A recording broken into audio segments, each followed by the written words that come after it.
Welcome to this week's edition of In the Clubhouse with EMD Baseball. I'm Andy Kirikides, joined by my wonderful co-host, Keith Glasser. How we doing? Great. How are you? I see you're sporting 49ers colors in anticipation of another great season. Joke's on everybody listening. Keith is a Giants fan. Little peek behind the screen. We ended our podcast last night making fun of Andy for being a 49ers fan, and now we open tonight with it. So that's good on you there. That's a good dad joke. We have fun. We have fun here. Today's topic, I'm going to talk a little bit about two-way guys. And I think there's a couple pieces of this puzzle. I think the new roster change will be a piece of this, but I think more importantly, we want to shed some light on the difficulty of this and really kind of setting the stage for how coaches view this and kind of unpack that a little bit. So I know you got some thoughts on this. Why don't you kick us off on the two-way combo? Sure. This is a question that inevitably comes up multiple times a year when you're going through the recruiting process and getting kind of, into some of the players, right? Like, the vast majority of kids are going to be pitcher and position players. And they're going to ask the question, what do you or how do you view two-way guys? And my answer was generally always the same. And I think it's the same across the board for a lot of Division III schools where it's, hey, we're recruiting you as a pitcher, but in the fall, we'll give you an opportunity to, get some live at-bats and, take some BP and see where you are positionally. But, we're to be upfront, we're recruiting you as a pitcher. That's where you're going to spend the majority of your time. Or vice versa. Like, we're recruiting you as an outfielder and, we'll bring the pitching along. We'll give you the opportunity to see kind of how that shakes out and see where that might take us. I think the key is that if you want to be a two-way guy at the college level, you have to be exceptional at both. Now, that doesn't mean that you have to be exceptional at both the second you set foot on campus, but you're likely going to be deficient in one or the other. The one that you're least deficient in is the one you're going to spend the majority of your time in. So if you're a better outfielder than you are a pitcher, you're going to spend the vast majority of your time taking reps in the outfield, taking BP and getting your reads and doing all those things. Because the likelihood of you helping the team in the outfield is far greater than you helping the team on the mound when you're likely, I don't want to say likely, but let's say you're the 15th arm on a 15-arm staff. Like, we can bring that along because you're not going to throw a ton of innings for us. Conversely, the pitching might be further along than the outfield or the infield or whatever, or the hitting. Right? So it's like, hey, you're going to throw 30 to 40 innings for us on the bump. You might get 5 at-bats. So we're going to spend the vast majority of our time doing the pitching because that's where you're going to help our team win. We've talked about it a lot. This is a business when you get to college. Nobody's interested in how good you think you are on the flip side of the coin. If you can really help us pitching-wise, that's where you're going to spend the majority of your time. Because you might think you're a really good hitter, but the reality is, you're likely a bottom of the barrel. We're trying to bring it along as we go type hitter. So it's something that I think a lot of people misunderstand. Like, it's not to say that, you can't, but there's a lot of really, really good position players that are in college too. So you have to be exceptional at both if you want to hit and you want to pitch. And in my experience, the majority of guys that can do it are exceptional athletes. And it usually takes them a year or two to get their feet under them in both to be really good. They're going to be sufficient in one and pretty good in the other. And then they're going to be really good and average. And then it's going to be like, this dude is really, really good. And then he's become a really good pitcher by the time he's a junior or a senior.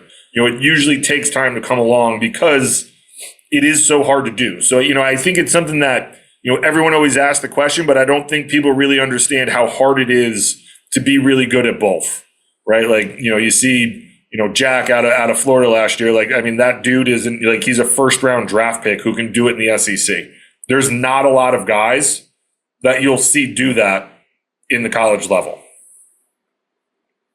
Yeah, it's we do this a lot in sports. Is that we focus on the exceptions, not the rule.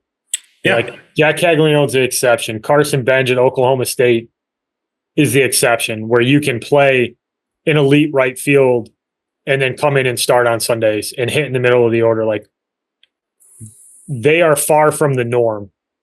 And to your point, it's not to say that guys don't do it. There's guys who do it and there's guys who do it well. And those guys they're a small percentage of the population when it comes to it. In Right. my experience. And I don't mean to cut you off, but to illuminate your point and to really kind of drive it home before you continue to go is like Jared Jensen, who we had on the podcast. Like Jared Jensen was an All-American who was a pitcher and a hitter, but he was an All-American. Like that's the level of good that you have to be, is kind of what we're driving at. Not to say that like you have to be an All-American to do it, but that's the level in that you have to kind of get to in order to really be able to find success. Like, yeah, you could throw a couple innings and have a 15 ERA and be a two-way guy, but like in order to succeed at both, like that's the level that you have to get to. Sorry. No, you're absolutely right. And it's the filter's just finer in college. And like there's a ton of guys who are good, solid position players in high school who can pitch. And there's guys who can pitch who are pretty good athletes, because at the end of the day, if you're going to play in college, if you're going to play a position, like you're probably a decent athlete. Mm-hmm. And that means that you probably have pitched somewhere along the line. And if you're a shortstop or a third baseman or a center fielder, you probably got a pretty good arm, and you're probably going to end up throwing for your high school team. And you probably are decent because you probably throw with a little bit of velocity. You probably throw strikes because you're a pretty good athlete. But the bar to be a pitcher in college is higher. Yes. And in my experience, it's more position players who pitch than it is pitchers who hit. And we had a guy at William and Mary who was unique in that he played third base for us. He was very, very solid, like really good college baseball player. You know, hit like 275, hit some doubles, hit some home runs, could play defense at third. But he was kind of unique in that he pitched out of our bullpen, but he didn't require a ton of work on the mound because he had like supreme feel for a really good breaking ball. And he would basically just come in and spin like 82 mile an hour sliders a bunch and then mix in like an 88 mile an hour fastball. But he was a slider guy so he only had to toe the rubber once a week just to feel good. And it was usually like a light bullpen. So he was super low maintenance, but he spent very little time on the mound. And even he was like, if we had more guys, he probably doesn't pitch for us. Like he just happened to be one of like the 5 better bullpen arms that we had that year. So we need to use him, but we still used him sparingly because his value was as a position player. And I think the big thing is, from a coach's perspective, is you got to do the math on where is this guy going to help us the most and not take away from the thing that he does well. You know, like if you're a really good pitcher and like you can swing it a little bit, but you know, you're the 13th hitter and you don't really play a position really well, like that makes it really tough to play you and spend reps on you on a defensive side, because then you get into the arm care portion of it. And then like, yeah, you let that guy take BP, you know, you let him do that kind of stuff, but you got to be really thoughtful about how you deploy guys. And you don't want one side of it to take away from the side that they do really well, which I think is kind of what you were driving at, is it's going to kind of come out in the wash. And if you end up being able to do both of them exceptionally, then coaches are going to let you do it. But you got to prove that you can do both, and you can do both really well. Yeah. I mean, I think that's it sounds easy when we say it this way, but until you've actually gone and played in college, or you've coached in college and you've done this stuff, like, you know, it's obviously it's a little bit easier to do at the high school level because the talent is lower and generally you're only going to have 3 or 4 pitchers on your team. In college, you have 14, 15 arms. Like, you got to be better than, if you want to throw a decent amount, you got to be better than half of the staff in order to get substantial high leverage innings. And conversely, you're going to have 15 to 16 position guys. Like, you have to be able to hit, you got to be able to run the bases, you got to be able to play defense, you got to be able to do a lot of different things. You have to actually be able to be a really, really good baseball player.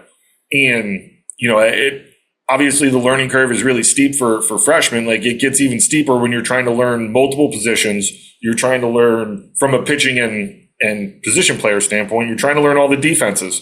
You're trying to learn, where am I supposed to be as a pitcher in PFPs, on cuts, on relays? Like, where am I supposed to be as a position guy? So, like, a lot more goes into it than a lot of people think. And, to your point earlier, like, a lot of people do think of more the exception than the rule, with guys like Jack Haglione. And, we played against Micah Owings, who made it to the big leagues. Like, he hit in the 4-hole at Tulane and also was their Saturday night guy who was up to like 97, 98.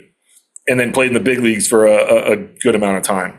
I played with Casper Wells, who went to Towson and was a two-way guy at Towson, and then ended up making it to the big leagues as an outfielder. But like, at the point that, Anthony Giansanti is still playing professional baseball, played for me at Siena.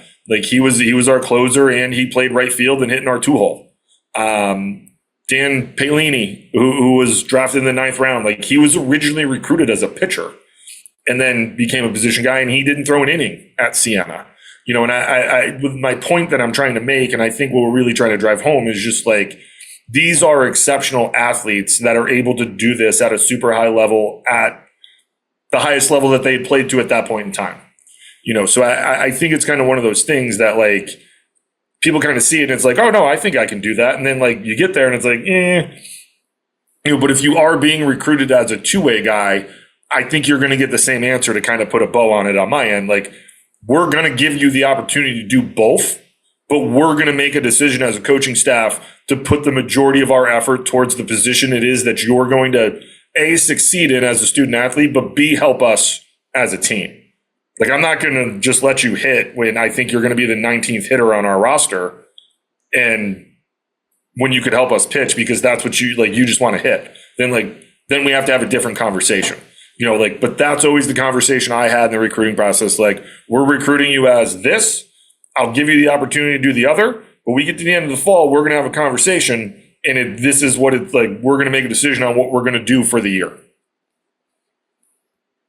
Yeah, and the other thing to factor in too is that usually the guys who can do it are your better athletes, and they usually play premium defensive spots. Like, if you're the starting shortstop, man, unless we got somebody behind you who's really good, like, I can't afford to take you off of that position if you're not absolutely lights out. Right. Because there's just too much value in you playing shortstop, where, you're not the fourth outfielder. You're somebody who contributes. And the other part, you're 100% right. The other part is the load management, right? Like, Jensen and Giansanti, like, they were outfielders, and Ant would throw, he closed, but Jared was the starter. Like, we had to figure, like, we changed things up his senior year to where, like, he used to be game 2 or game 3 starter, and he didn't have any juice because he played 2 days at center field and had 12 or 15 at bats by that point in time. So, like, we changed it to where he was throwing game 1 and then would DH game 2, and then he would play game 3 and DH game, however we would work it, because you have to manage the load on what you're doing there too. So, like, there's a lot more that goes into it than just, hey, I think I can do this, because you're going to get your eyes open. Like, there's a lot of really good athletes on this team. Like, I might be the 6th outfielder, but the 8th arm. Like, go be the 8th arm and develop offensively and defensively the other way. And maybe you are a guy in your sophomore, junior year, but I just think that it's one of those things that, like, it gets talked about a lot in the recruiting process, and it's just something that you kind of got to understand. Like, it's pretty hard to do at the college level. 100%. And if you're going through the recruiting process and you're a guy who can pitch and can play defense and hit, you should showcase yourself both ways and let the coaches make the decision. right? Because you are more recruitable, because every coach is going to like a pitcher who can go out in the field and play competitively in high school, because it tells me you're athletic. It gives me a better sense that you got a little bit of a higher ceiling. So it's a good thing to showcase yourself that way. But the fact of the matter is, when you get to college, 99% of kids are going to have to make a decision, or the coaches are going to make it for you on where you fit and how you're going to get recruited. And yeah, I mean, it's that simple. There's a lot of really good high school position players who are just going to be pitchers in college, and vice versa. There's nothing wrong with that. Like, it's just so competitive that you got to spend your time wisely, and you got to make sure that you're doing the best that you can to develop individually, but also, like, at a certain point, you have to do what's best for the team. Nailed it. All right. Well, thank you for listening, everybody. Good luck to all the two-way guys out there. We'll catch up with you next week. Thank you for listening this week. If you're watching on YouTube, go ahead and hit that subscribe button and smash that like button for us. Check us out on Apple Podcasts, Google Podcasts, as well as Spotify. You can follow us on Twitter and Instagram at EMD Baseball. If you want to find out what me and Keith do to help families and players navigate the recruiting process, go ahead and check us out on emdbaseball.com. Take a few minutes to check out our new online academy. I promise you'll get some good information out of that. Thanks again for listening. Check in with you next week.